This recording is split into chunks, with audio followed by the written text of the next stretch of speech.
البدع والأهواء، أهل البدع العقائدية وأهل البدع السياسية.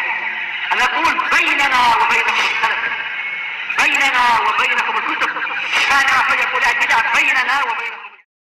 Ini 363 untuk cetakan yang ini. Wa an Abi Bakrah Nufai ibnil Harits radhiyallahu an as-Saqafi.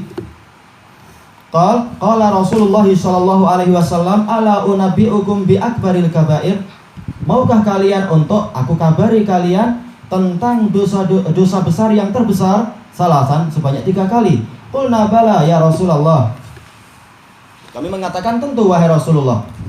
Qal al-isyraku billah, yaitu menyekutukan sesuatu dengan Allah.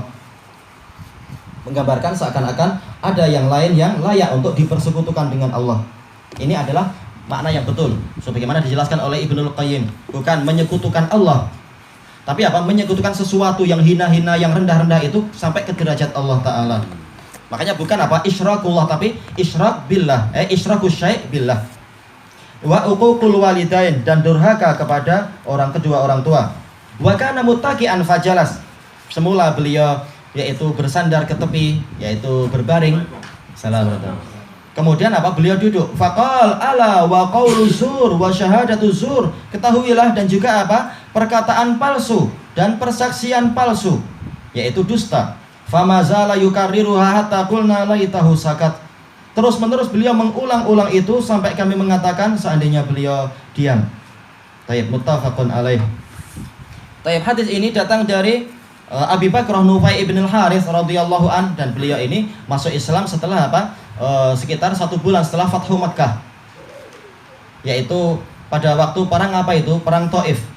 Ketika Rasulullah SAW mengepung Taif dan Rasulullah SAW memberi kesempatan orang-orang yang mau masuk Islam, maka Abu Bakrah ini beliau naik benteng. Orang-orang melarang beliau untuk apa itu masuk Islam, tapi beliau tidak ambil kisah. Beliau keluar dari benteng itu dengan cara naik apa? Naik bentengnya, kemudian turun dari benteng, entah gimana caranya, demi apa? Menjumpai Rasul dan masuk Islam. Nah, ketika orang-orang Taif menyerah, mereka menuntut agar apa?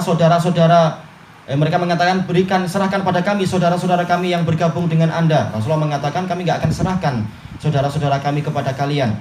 Muslimin nggak boleh diserahkan kepada apa? Kekuasaan orang-orang yang masih kafir.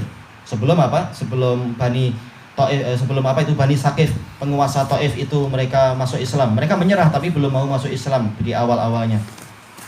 Taib ini adalah Abu Bakrah, dan beliau memiliki banyak jasa di dalam apa? Menyampaikan hadis-hadis. Di antaranya adalah masalah ini, yaitu Rasulullah SAW pernah bersabda, maukah kalian? Allah di sini boleh jadi sebagai tanbih, tapi kalau dia adalah istifham, seringnya Allah di sini adalah lil ard, yaitu penawaran dengan pola nafi. Allah, yaitu tidakkah kalian mau untuk saya kabari tentang dosa yang paling besar? Taib, ini adalah ard, menunjukkan apa? Bagusnya adab Nabi SAW. Padahal beliau mampu memakai apa? Pola pemaksaan, mampu untuk memakai pola doktrin. Tetapi apa? Terkadang pakai itu, terkadang pakai yang halus ini. Dan semua metode itu beliau pakai. Dan ini beliau ulang-ulang. Dijelaskan oleh para syurah, hikmah pengulangan kalimat adalah apa? Litauqidil khabar atau litauqidi al-mukhbar bihi. Diulang-ulang ini untuk apa? Untuk menguatkan isi beritanya. Menunjukkan ini perkara penting, bukan perkara remeh. Sampai beliau ulang-ulang itu penawarannya. Tayyib, qulna bala. Maka kami katakan tentu wahai Rasulullah. Manakala soalnya itu, pertanyaannya adalah dengan pola penafian, maka persetujuan itu dengan apa? Pola nafi. Jangan na'am. Na'am artinya adalah tidak. Tapi na'am maksudnya adalah apa? Tentu.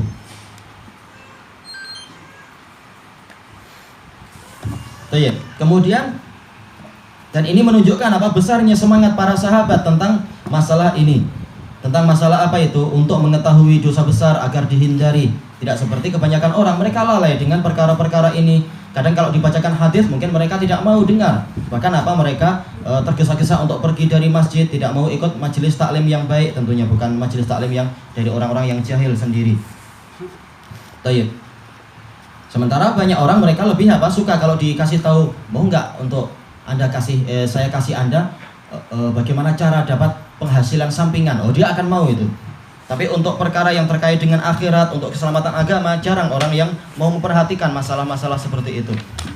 Dan ini menunjukkan semangatnya para sahabat, sebagaimana diriwayatkan oleh Imam Bukhari dan lain-lain dari Abi Hurairah radhiyallahu an, wa kanu ahrasa syai'in 'alal khair. Para sahabat memang orang yang paling bersemangat kepada kebajikan.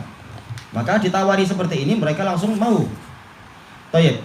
Maka Rasulullah menyebutkan dengan yang paling pentingnya, yaitu al-isyraku billah, yaitu kesyirikan kepada Allah Ta'ala, yaitu menjadikan selain Allah sebagai sekutu kepada Allah Ta'ala. Dan ini adalah dosa terbesar, dan pembahasan telah banyak disebutkan tentang masalah apa yaitu hak tertinggi Allah Ta'ala berupa tauhid dan lawannya yaitu kesyirikan. Kemudian inti yang diinginkan oleh Imam Nawawi adalah berikutnya, wa uququl walidain, durhaka kepada kedua orang tua, sama saja, yaitu berupa ucapan ataukah berupa perbuatan ataukah berupa harta. Ketika orang tua perlu dibantu, ternyata dia pura-pura tidak mau membantu, pura-pura tidak tahu, dan seterusnya.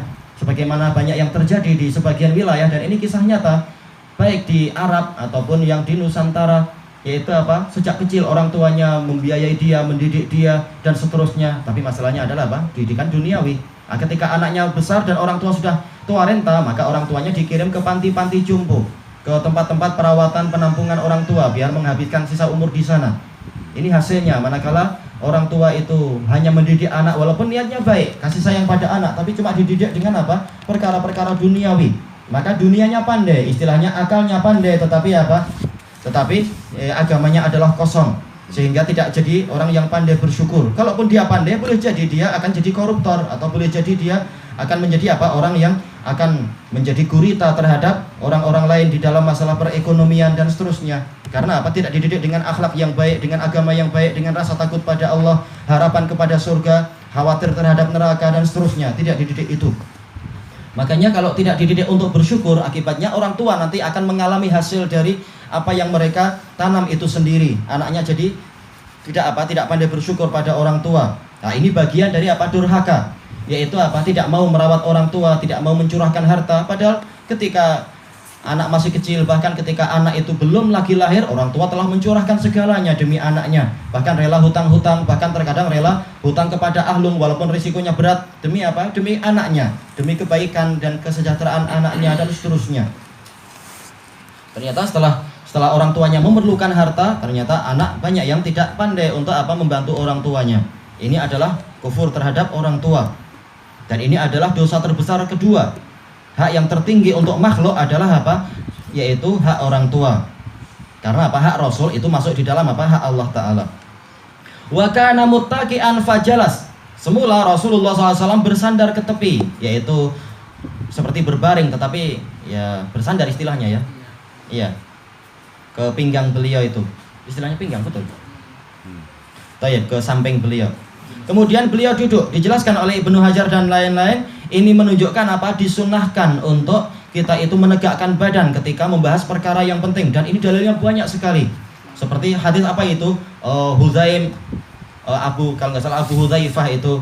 Dan juga hadis Ibni Mas'ud dan lain-lain. Ketika sedang bicara biasa, Rasulullah ketika sedang berbaring, beliau berbaring. Tapi ketika perkaranya penting, lalu maka beliau duduk. Menunjukkan beliau akan memperingatkan perkara yang sangat penting. Walaupun tidak lebih penting dari yang lain, tetapi ini perkara yang sangat harus diperhatikan. Maka beliau bersabda, ala wa qaulu zur. Ala sekarang bukan lagi harful ard. Ini adalah harful tanbih. Jadi sama-sama ala, tapi yang pertama adalah ard, penawaran. Yang sekarang bukan lagi penawaran, tapi ini tanbih, menunjukkan pentingnya apa yang akan disampaikan. Ingat kalian, yaitu ucapan dusta dan persaksian dusta. Dan ini banyak terjadi walaupun orangnya bukan musyrik, walaupun orangnya tidak durhaka pada orang tua, tapi di pasar-pasar boleh jadi dia bicara dusta, sumpah palsu terhadap masalah perniagaan. Demikian pula di pengadilan, bahkan siap dibayar. Seperti kata Syekh Yahya, biasa itu kalau kita ke mahkamah, sebelum kita masuk pintu ada orang mengatakan, mau persaksian nggak? 1000 persaksian. Boleh dibayar itu semua, boleh. Nanti dia akan sumpah demi nama Allah sebesar-besarnya, yang penting sudah dapat duit. Nah, nanti hakim lihat, oh dia sudah sumpah, sudah ada saksi. Dan juga hakim lihat di belakang, oh sudah ada hadiah juga. Nah, ini bahaya. Kata saya biasa itu di sana seperti itu. Di Yaman aja gitu, apalagi kata beliau, apalagi yang bukan Yaman banyak juga paling gitu-gitu. dapat duit nggak tahan, tapi untuk neraka tahan. Ini muskilah.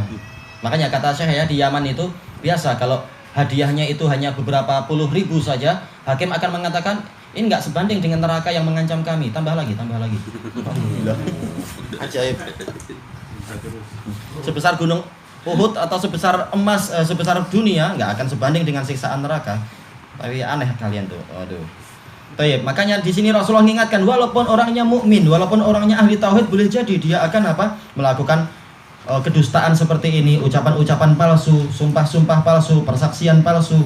Makanya Rasulullah mengingatkan bahwasanya ini dosa yang sangat besar, termasuk akbarul kabair, termasuk dosa yang paling besar. Jangan kalian masuk ke situ. Fama zala yukarriruha hatta qulna laitahu sakat. Terus menerus Rasulullah mengulang-ulang ini, bukan hanya 3 kali, tapi diulang terus menerus. Menunjukkan apa? Perkara ini memang sangat penting dan sangat banyak orang yang terperosok ke dalamnya. Sampai kami mengatakan seandainya beliau diam. Dijelaskan oleh para pensyarah, bukan maksudnya sahabat ini nggak ada pengen Rasulullah diam, tapi apa? Kembali kepada hadits Ibnu Mas'ud ir'aan alaih, yaitu merasa belas kasihan kepada Rasulullah SAW. Dalam keadaan beliau itu sudah bukan di usia muda dan beliau juga perlu rehat, tapi demi menekankan agar umat itu selamat, beliau sampai mengulang-ulang terus-menerus. Menunjukkan betapa bahayanya masalah ini dan betapa besarnya kasih sayang Nabi. Terus-menerus beliau mengulang-ulang itu agar orang itu paham dan sadar. Sampai sekarang muslimin nggak sadar-sadar juga. Kitab Riyadhus Shalihin dibaca di mana-mana, tapi kenapa orang masih nggak sadar juga? Masih banyak ucapan palsu, sumpah palsu, persaksian palsu dan seterusnya. Padahal Rasul mengulang-ulang itu. Sampai sahabat yang merasa kasihan pada Nabi berharap sebaiknya Rasulullah diam. Toh tadi sudah bicara terus-menerus. Itu sudah cukup, kami akan menyampaikan. Itu makna dari laitahu sakat. Bukan maksudnya sahabat ini adabnya kurang, tapi sebagai bentuk kasihan kepada Nabi Shallallahu Alaihi Wasallam. Tayyib ilahuna wallahu a'lam. Soal mengenai persaksian atau ucapan palsu ini, contohnya kalau seseorang peniaga itu, kalau ditanya adakah buah ini manis, tapi disulam dengan perkataan insyaallah, insyaallah manis. Tapi balik di rumah masam. Allah Ta'ala berfirman illa man syahida bil haqqi wa hum ya'lamun, kecuali orang yang bersaksi dalam keadaan mereka itu tahu. Dan sebagaimana firman Allah Ta'ala wa ma syahidna illa bima alimna wa ma kunna lil ghaibi hafidhin, tidaklah kami bersaksi kecuali sebatas apa yang kami tahu, dan kami tidak mengawasi perkara yang gaib. Jadi tidak boleh orang-orang itu bersaksi kecuali dengan ilmu dia, bukan tahminat. Makanya para ulama, jumhur ulama mengatakan dalam kitab-kitab fikih tidak boleh bersaksi untuk sesuatu yang tidak diketahui. Kalau sampai perkaranya itu belum jelas ilmunya, maka paling tidak adalah betul-betul ghalabatud dzan, betul-betul punya persangkaan yang kuat. Dan persangkaan yang kuat sebagaimana dijelaskan oleh Syekh Abdurrahman Nasir As-Sa'di itu dibangun di atas qarinah, dibangun di atas apa? Petunjuk-petunjuk. Jadi dia tidak hanya menyangka-menyangka saja, tapi apa? Harus di atas ilmu yang kuat atau paling tidak persangkaan kuat. Berdasarkan pengalaman saya, dan saya ini sudah berpuluh-puluh tahun menjadi apa? Penjual buah. Saya ini sudah jadi sahabatnya ulat-ulat buah. Saya tahu seperti ini dia adalah manis, istilahnya. Ulat buah bilang, dusta itu. Sudah ada yang mendustakan. Kalau ulat buah boleh bicara. Misalkan seperti itu. Jadi apa? Boleh kita mengatakan insya Allah, tapi untuk perkara yang kita tahu atau kita punya persangkaan kuat memang seperti itu. Nah sisanya itu perkara gaib. Tapi apa? Yang saya tahu dengan pengalaman selama ini manis. Maka itu boleh kita mengatakan insya Allah. Jangan apa? Untuk perkara yang kita sendiri, ini sepertinya masih nggak manis ini. Tapi ini kan kehendak Allah. Insya Allah itu nggak boleh. Insya Allah hanya untuk sesuatu yang menekankan informasi yang dibangun di atas ilmu atau ghalabatud dzan. Wallahu a'lam.